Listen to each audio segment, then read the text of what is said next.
What's up everyone, my name is Banthalor and I'm here to give you 10 beginner tips for getting started with Super Animal Royale.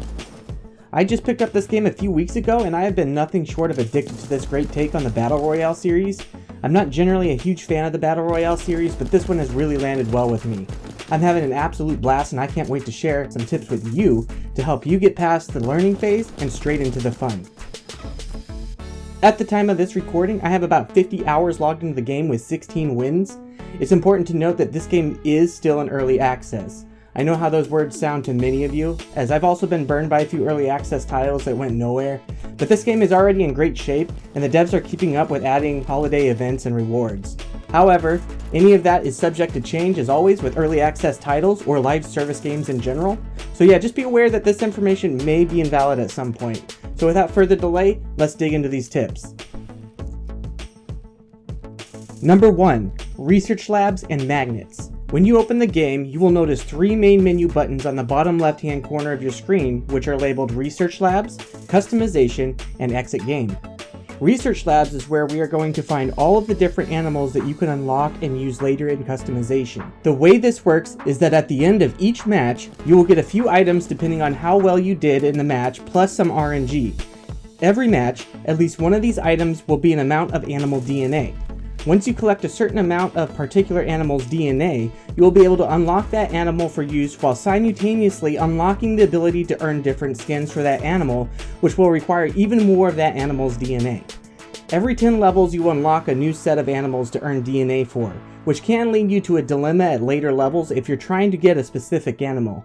This is remedied by magnets. Magnets allow us to pick out a specific animal we want to collect DNA for.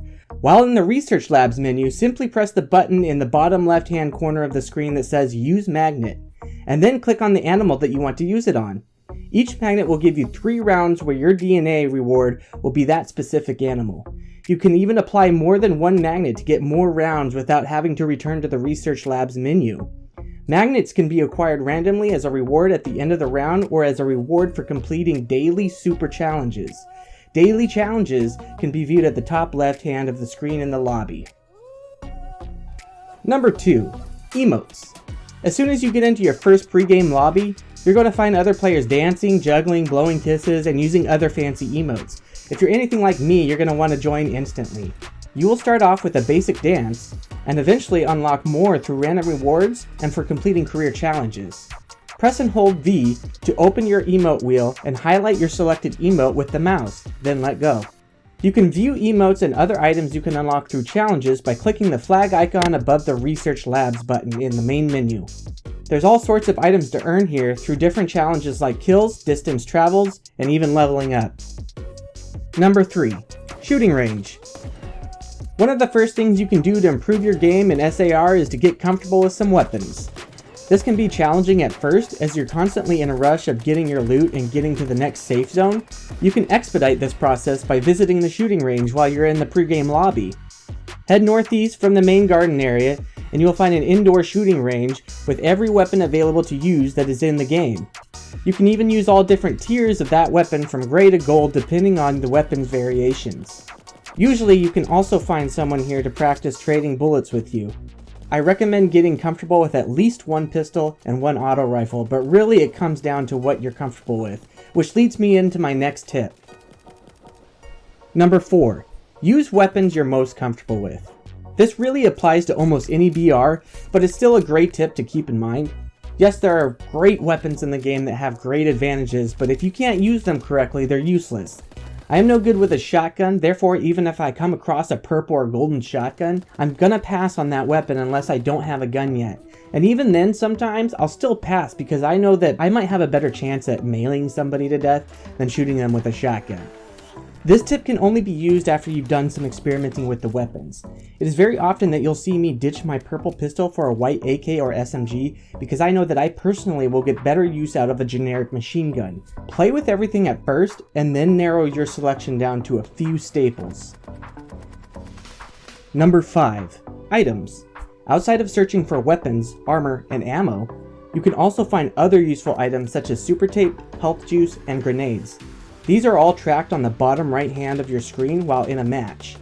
Each use of super tape will repair one segment of your armor bars, which are right above your health. Press C to use super tape. When you're collecting health juice, you will see your big gulp cup fill up in the bottom right hand of the screen. Press Q at any time to start drinking and recovering health.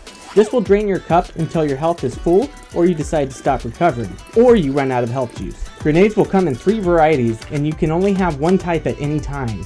Those are regular grenades, skunk bombs, and bananas. You can probably figure out their uses from their names, but just in case, here's what each one does. Regular grenades will do massive damage to anyone within its explosion range. Skunk bombs will detonate into a poisonous cloud. These are useful for zoning people off of an area.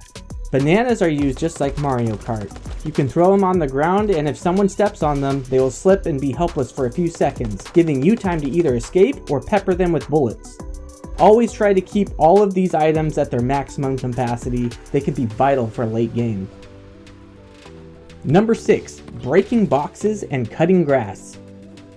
When you find yourself strapped for some of the items mentioned in the last tip, make sure you break out your melee weapon and start breaking crates around you. You can also cut different grasses and bamboo. All of these will drop items like tape, health, grenades, and ammo. Just beware that breaking boxes makes a lot of noise, alerting anybody around you. Not to mention that even out of the line of sight, other players can see the boxes breaking and the grass being cut. I'll explain this more in my next tip. Number 7. Line of sight. The devs have used a really nice line of sight system to add more depth to this top-down BR. When you're running around, you will notice that you can see all of the buildings, walls, and pathways that you can take, but you won't be able to see any items or the other players until your character can visibly see those things from their point of view. This means that if I'm behind a wall and another player is on the other side of that wall, you won't be able to see that person even if you can see the terrain that they're standing on. This makes for some surprise encounters when entering buildings or going through tall grass or bamboo. Try to listen for audio cues to avoid being ambushed. Number 8. Campfires. After you play a few rounds, you will start to notice some campfires scattered throughout the map.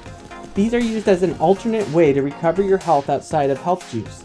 To activate them, you simply need to walk up next to one with some of your health missing, and the fire will ignite by itself. Each campfire can only be used once per match, so if someone else has already used it, it will not activate. Time to search for a new one. Like I explained with the boxes and the grass in tip number 6, campfires can be seen out of the line of sight and are a big highlighter to attack someone. Always be alert when recovering at one. It is very good tactics to roll up on someone recovering their health, so if someone sees a lit campfire, they're more often than not going to come and attack you. Use these sparingly, or when you're confident you're safe. Number 9. Jumping. You'll notice almost right away that the spacebar allows you to make this weird jump/dive animation. While jumping, you are significantly faster than your regular running speed. Use this to travel distances quickly.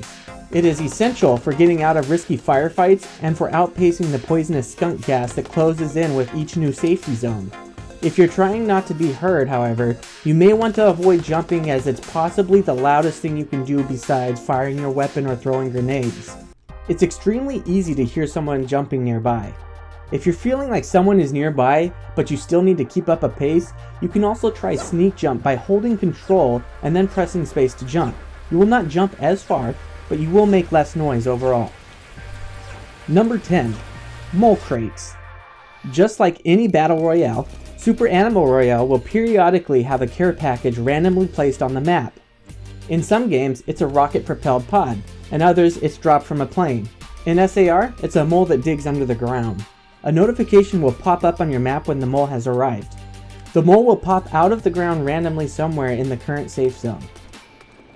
Well guys, I hope you enjoyed the video. If you did, please tap those like and subscribe buttons. If you'd like to see more videos like this for Super Animal Royale, please let me know in the comments. I'd love to hear any additional beginner tips that you might have as well. I do want to work on a more advanced tip video soon, so be on the lookout for that. You can also find me on Instagram and Twitter at Banthalore. However, if you really want to have more access to communicating with me, consider joining my Discord, where I have some awesome features like catching and battling Pokemon through the Discord chat, as well as some huge plans to take the Discord to the next level in the coming months. The link for the Discord will be posted below. Thank you so much for watching, and I'll be back in another video.